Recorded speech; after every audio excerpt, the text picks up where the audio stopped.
नमस्कार, आदाब, सत श्री अकाल। My self MSR education @MSR। आपको पता है क्या बात हो रही है?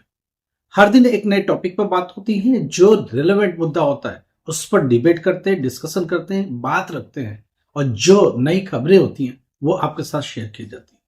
क्या बात हो रही है? आरएल में बहुत सारा रिजल्ट आ गया, 12th क्लास का आ गया, 10th क्लास का आ गया। अभी भी बहुत सारे स्टूडेंट का रह रहा है, तो घबराने की जरूरत नहीं है। मेरा नहीं आया, मेरा नहीं आया, बहुत सारे स्टूडेंट का, गुजरात से, यूपी से, बिहार से, बंगाल से बहुत सारे स्टूडेंट का रिजल्ट अभी भी पेंडिंग है। आरएल रिजल्ट लेटर लेटर देगा, देर से देगा। क्यों देर से देगा? उसके पीछे बहुत बड़ा रीजन है। अभी उनकी उनकी मामले सुलझ नहीं पाए, चाहे वो टीओसी का मामला हो, चाहे वो प्रैक्टिकल मार्क्स का मामला हो, चाहे वो नकल करने का आरोप हो। ये सारे केसेस मिक्स है। नकल का आरोप भी लगा है, यूएफएम केस भी बना है, वो भी रिजॉल्व होना है, वो भी आरएल के अंदर ही है। प्रैक्टिकल की मार्क्स आए नहीं, टीओसी की मार्क्स आए नहीं, कंफर्मेशन हुआ नहीं, बहुत सारा मुद्दा अभी भी पेंडिंग है, इसीलिए रिजल्ट रुका हुआ है। तो स्टूडेंट सोचता है कि मेरे फ्रेंड का आ गया, आगे रोल नंबर आ गया, पीछे आ गया, मेरा क्यों नहीं आया? आपका केस थोड़ा डिफरेंट होगा, उसको बोर्ड सुलझा रहा। क्या रिजल्ट आ रहा है? हर दिन रिजल्ट अपडेट हो रहा है। क्या अभी हम लोग बात कर रहे किसी का रिजल्ट अपडेट हो रहा है? जी हाँ। जैसे जैसे जिसका मुद्दा सुलझता जा रहा, जिसको जितना भी पनिशमेंट देना है, सब्जेक्ट हटाना है, जीरो करना है, फेल करना है, पास करना है, वो सब हर टाइम हो रहा है। डेली डेली कुछ मामले सुलझते जा रहे हैं, उसको आईटी डिपार्टमेंट अपडेट करता जा रहा है। तो प्लीज आप अपना हर घंटे में चेक करते रहो। किसी भी मोमेंट में आप बोलोगे कि मेरा रिजल्ट आ गया। कई बार 8-10 मुद्दे सुलझा करके, एक पूरे बैच का सुलझा के वो फिर से रिलीज कर देते हैं। ऐसा नहीं कि सारा रिजल्ट एक साथ ही रिलीज होगा, धीरे धीरे स्लो स्लो रिलीज होगा। तो घबराने की चिंता नहीं है, घबराने वाली बात ही नहीं है। अभी जो वीक है, ये जो कमिंग वीक है, कल मंडे अनवर्ड, आज तो कुछ नहीं, मगर आईटी वालों के पास काम है बहुत सारे बच्चों का, तो रात तक जरूर चेक करते रहो, किसी न किसी का आज भी मुद्दा सुलझेगा। कमिंग वीक में, पूरे वीक में सबका ही सुलझ जाएगा आरएल, इसलिए चिंता वाली बात नहीं है। दूसरा सबसे बड़ा मुद्दा है डिजी लॉकर का। कमिंग वीक के एंड में डिजी लॉकर को भी अपडेट करना चालू करेंगे। इस आरएल की वजह से ही रुका हुआ था डिजी लॉकर का, क्योंकि बहुत सारे बच्चों का रिजल्ट क्लियर नहीं था। कैसे करते वो, इसलिए सबका ही रुक गया डिजी लॉकर का मामला। अभी जो कमिंग वीक है, इसके एंड से वो डिजी लॉकर पर डालना चालू कर देंगे। डिजी लॉकर 3 से 4 दिन के बाद हमें डालना चालू कर देंगे। उनका इरादा होगा तो स्टार्ट ऑफ द वीक से भी चालू कर सकते हैं, स्लो स्लो अपडेट करना चालू कर देंगे। जैसे जैसे जो रिजल्ट निकल चुका है, जो रिजल्ट क्लियर है, जिन बच्चों का रिजल्ट बिल्कुल क्लियर है, नीट एंड क्लीन है, उनको डिजी लॉकर पर अपडेट करना चालू कर सकते हैं। तो कमिंग वीक में दोनों ही काम हो जाएगा। कमिंग वीक में सारा का सारा मुद्दा आरएल का भी सुलझ जाएगा, साथ में डिजी लॉकर पर भी अपडेट होना चालू हो जाएगा। ये डिजी लॉकर और रिजल्ट का अपडेट कब तक पूरा होगा? 10 फरवरी तक सबका क्लियर होगा। किसी का नहीं आए, घबराने की जरूरत नहीं है। देखते रहो, किसी भी क्षण, किसी भी पल क्लियर हो सकता है, क्योंकि वो लगातार काम कर रहे हैं। ऐसा नहीं है कि एक बार काम हो गया तो अभी हो गया, जो रह गया रह गया। नहीं नहीं, सबका ही क्लियर होगा, चाहे वो यूएफएम का केस लगा हो, चाहे वो आरएल का केस लगा हो, चाहे वो टीओसी का मुद्दा हो। अगर आपने उनके हिसाब से जो करना था कर दिया है, अपडेट्स हो गए हैं, तो आपको भी अपडेट मिलेगा, क्लियर रिजल्ट मिलेगा। यूएफएम का भी केस क्लियर होगा, चाहे वो पास मिले चाहे वो फेल मिले, जो भी हालात हो सामने दिखेगा। 000 लगा, इसका मतलब उसमें नकल करने का आरोप है। वो सब्जेक्ट गायब है, इसका मतलब वो कैंसिल हो गए। अब मुद्दा, सबसे बड़ी बात यह कि अगर सिर्फ आरएल का मुद्दा था, आपका नकल करने का आरोप नहीं है, यूएफएम का केस नहीं है, तो क्या अप्रैल में नहीं बढ़ सकते? दो बात समझिए, अगर यूएफएम का केस है तो नीचे देखो 2 लाइन लिखा हुआ है। 2 लाइन क्या है? आपको डिबार किया जाता है। आप अप्रैल के एग्जाम नहीं दे पाओगे, उसका एग्जाम फीस नहीं भर पाओगे। एज वेल एज आप ऑन डिमांड भी नहीं भर पाओगे। तो आपको ऑन डिमांड का भी परमिशन नहीं दिया। पहले लग रहा था, उनकी बातों से लग रहा था कि ऑन डिमांड दे देंगे, बट उन्होंने मना कर दिया कि ऑन डिमांड भी नहीं देंगे, पब्लिक एग्जाम भी नहीं देंगे। तो कब से देंगे? इसका मैं समझाता हूं। मई जून में जब एग्जाम फीस भरा जाएगा तो आपका पोर्टल ओपन होगा, आपको ऑप्शन मिलेगा। वो एग्जाम फीस अक्टूबर 2026 के लिए होगा। इसलिए आपको मई जून तक वेट करना पड़ेगा। जिसका यूएफएम केस था, जिसके सब्जेक्ट में ट्रिपल जी लगा दिया, जिनके सब्जेक्ट कैंसिलेशन कर दिए, जिनके एग्जाम ही पूरे कैंसिल कर दिए, वो सब मई जून में एग्जाम फीस भरेंगे और साथ में अक्टूबर 2026 में एग्जाम देंगे। अब बात ये आ रही कि जिसका आरएल था, जिसका टेक्निकल रीजन से अगर डिले था, तो क्या वो एग्जाम फीस कब भरेगा? अगर आपके पोर्टल में एग्जाम फीस का मौका नहीं मिल रहा तो वेट करो, आपको मौका मिलेगा। बोर्ड इस पर काम करेगा, बोर्ड आपको मौका देगा। और मेरी भी एक सलाह आपसे, आप सब मेल करो बोर्ड को। सारे आरएल जिनका रिजल्ट आ गया है, प्लीज मेल करो, ग्रीवेंस सेल पर मेल करो। हमको हमारे पोर्टल में एग्जाम फीस का नहीं दिख रहा है, आप प्लीज एग्जाम फीस का ओपन करिए, क्योंकि मेरा तो रिजल्ट लेट आपने दिया है, मैं कब एग्जाम फीस भरूंगा? मेरे पोर्टल में एग्जाम फीस नहीं दिख रहा है, आप मुझे दो ओपन करके, ताकि मैं उसे भर सकूं। अगर ये नहीं करोगे तो आपके लिए नहीं खुलने वाला, बोर्ड भी बड़े आराम से बैठ जाएगा। हालांकि बोर्ड में बात चल रही है कि आरएल वालों को एग्जाम फीस भरने के लिए पोर्टल खोला जाए, एक डेडलाइन दे दी जाए। शायद सबका आरएल क्लियर करने के बाद एक हफ्ते का विंडो खोलना पड़ेगा बोर्ड को। बोर्ड इस पर बातचीत कर रहे हैं, रास्ता निकाल रहे हैं कि कैसे खोलेंगे, क्या अलग से ऑप्शन देंगे, लिंक देंगे, या उनके पोर्टल पर ही अपडेट करेंगे, या डैशबोर्ड में जाके अपडेट करेंगे। ये सब बात हो रही है, मगर आप भी एक मुहिम चलाओ।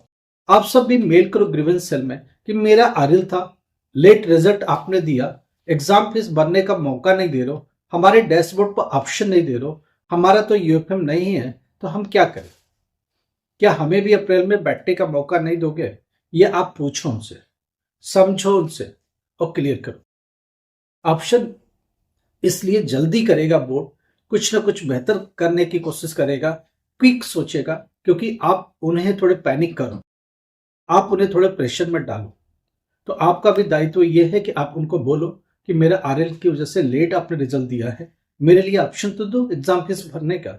मैं यूएफएम वाला नहीं हूं, मेरे ऊपर कोई एलिगेशन नहीं है। अगर नीचे आपका एक लाइन दो लाइन एलिगेशन नहीं लगा है, डिबार वर्ड नहीं लगा है, कैंसिलेशन का वर्ड नहीं लगा है, as well as on demand में बैठने का परमिशन नहीं वाला है, नहीं है ये सब चीजें, तो आप आरएल वाले हो और आपको राइट बनता है कि आप ग्रीवेंस सेल पर जाके बोलो कि मुझे ऑप्शन तो दो एग्जाम फीस भरने का, या कैसे दोगे, कुछ ऑप्शन दे दो।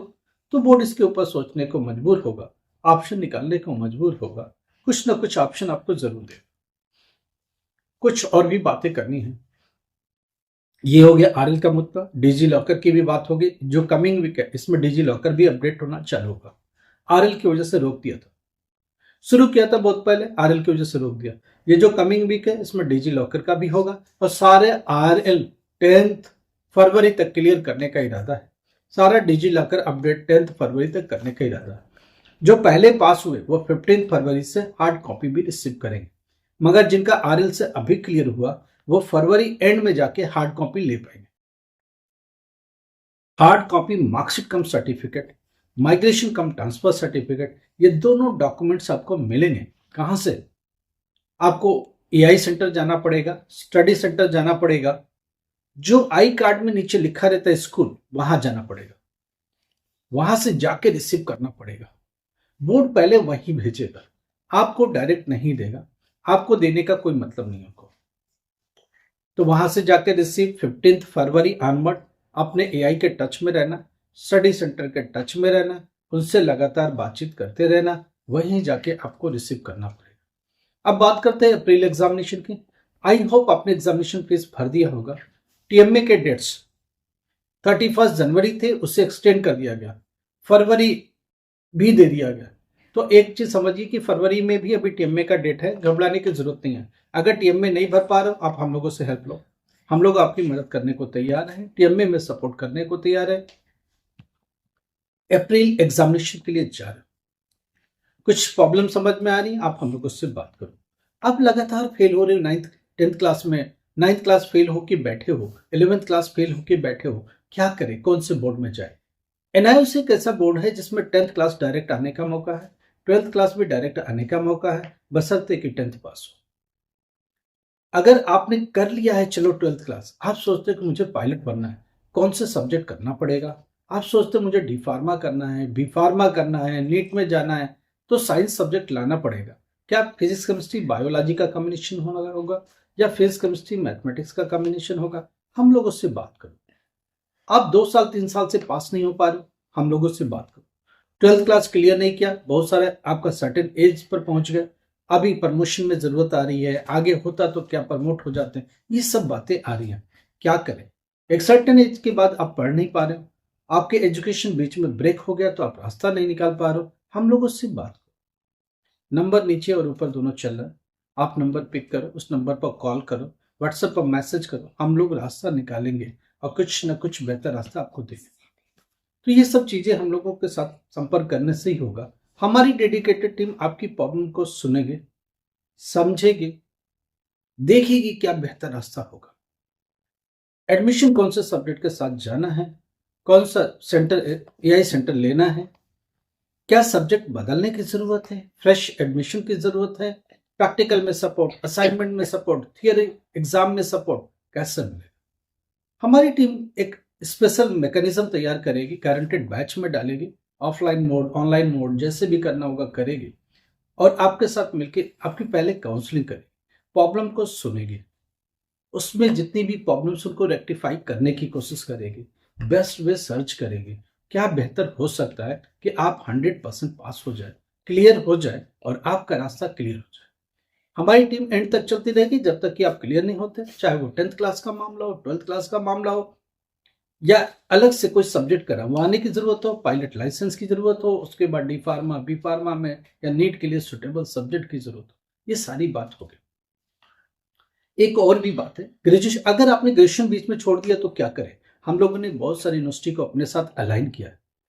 ए नैक की यूनिवर्सिटीज हैं, उसमें बीए का कोर्स, बीकॉम का कोर्स, बीबीए का कोर्स, बीसीए का कोर्स, एमसीए का कोर्स लगातार जारी है। पूरा हंड्रेड्स ऑफ स्टूडेंट हम लोग के साथ जुड़े हुए, एग्जाम्स दे रहे, सेमेस्टर वाइज एग्जाम होता है।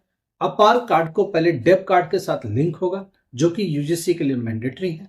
उसके बाद बीए में एडमिशन होगा, बीकॉम में एडमिशन होगा। अभी आप 12th पास हुए हो, परसेंटेज कम है, कोई यूनिवर्सिटी एडमिशन नहीं दे रही है, आप घर से बाहर नहीं निकल सकते, आप वर्किंग हो, आप कैसे जाओगे, अटेंडेंस दोगे? इन्हीं का सोल्यूशन निकला है offline as well as online mode. Offline same time में एग्जाम हो रही यूनिवर्सिटी के अंदर, ऑनलाइन मोड में भी सेम पेपर आपको मिल रहा है, सेम यूनिवर्सिटी है, यूनिवर्सिटी आपको यूजीसी पर रजिस्टर्ड करके दे रही है, आपके एग्जामिनेशन का अरेंजमेंट कर रही है, वर्क फ्रॉम होम भी कर रहे हो तो वहीं से लैपटॉप ऑन करो, घर से बाहर नहीं निकल सकते, लैपटॉप ऑन करो, ऑनलाइन मोड में पेपर दो, इंडिया में कहीं भी ट्रेवल करो, मूवमेंट करो, इंडिया से बाहर भी जा रहे, ऑनलाइन मोड में आपको अपना लैपटॉप खोलना है, पेपर अटेंड करना है। हमारी टीम 100% आपको मदद करती रहेगी, चाहे उसके असाइनमेंट हो, चाहे वो प्रैक्टिकल हो, 100% आपके साथ सपोर्ट करेगी, जिससे आपके पेपर्स क्लियर होते रहेंगे। चाहे वो बीए का मामला हो, बीबीए का मामला हो, बीसीए का मामला हो, एमबीए का मामला हो, एमसीए का मामला हो, बहुत ध्यान से आपके साथ लोग चलते रहेंगे। मेंटरशिप आपको मिलेगा, स्टडी मटेरियल यूनिवर्सिटी उसमें डाल के देगी, आई कार्ड उसके अंदर डाल के देगी, कंफर्म एडमिशन मिलेगा, परसेंटेज कुछ भी हो। आपने बीटेक कभी छोड़ दिया, डिप्लोमा कभी बीच में छोड़ दिया, अपने करियर की जर्नी में बीए छोड़ा, बीकॉम छोड़ा, बीसीए छोड़ा, बीबीए छोड़ा, क्या करें, कैसे कंप्लीट करें? आप अपने डॉक्यूमेंट हम लोग पास भेजो, यूनिवर्सिटी के सामने रखेंगे, यूनिवर्सिटी उससे देखेगी, कितना ट्रांसफर आप क्रेडिट दे पाएगी, नहीं देगी, पॉसिबल है, वो सब देखेंगे। उसकी बात का रास्ता भी देगी कि ये 2 साल किया हुआ, 1 साल का एग्जाम दे दो, ये किया हुआ, ये करके खत्म करो, ऐसे करके करोगे तो क्लियर हो जाएगा। ये सब बातें यूनिवर्सिटी के साथ करेंगे और आपके लिए बेहतर रास्ता जो हो सकेगा जरूर निकालेंगे। हम लोग बैठे हैं आपकी प्रॉब्लम सुनने के लिए, आपके लिए रास्ता निकालने के लिए, आपकी करियर को संवारने के लिए। हम लोग उससे बात करो, कुछ भी प्रॉब्लम है, चाहे वो 10th क्लास की बात हो, 12th क्लास की बात हो, ग्रेजुएशन की बात हो, पोस्ट ग्रेजुएशन की बात हो, कुछ भी मुश्किल है, हर चीज का रास्ता निकलेगा और बेहतर आपके लिए जो हो सकेगा वो जरूर हम लोग आपको सजेस्ट करेंगे। सजेस्ट ही क्या करेंगे, आपके साथ उस जर्नी में हिस्सेदार बनेंगे और फाइनलाइज करेंगे कि आपकी जो रुकी हुई जर्नी है वो आगे बढ़ सके। लाइक करो, सब्सक्राइब करो, शेयर करो, एक हाइप का बटन है उससे भी दबाओ। कुछ भी प्रॉब्लम मैसेज करो व्हाट्सएप पर। Thank you so much.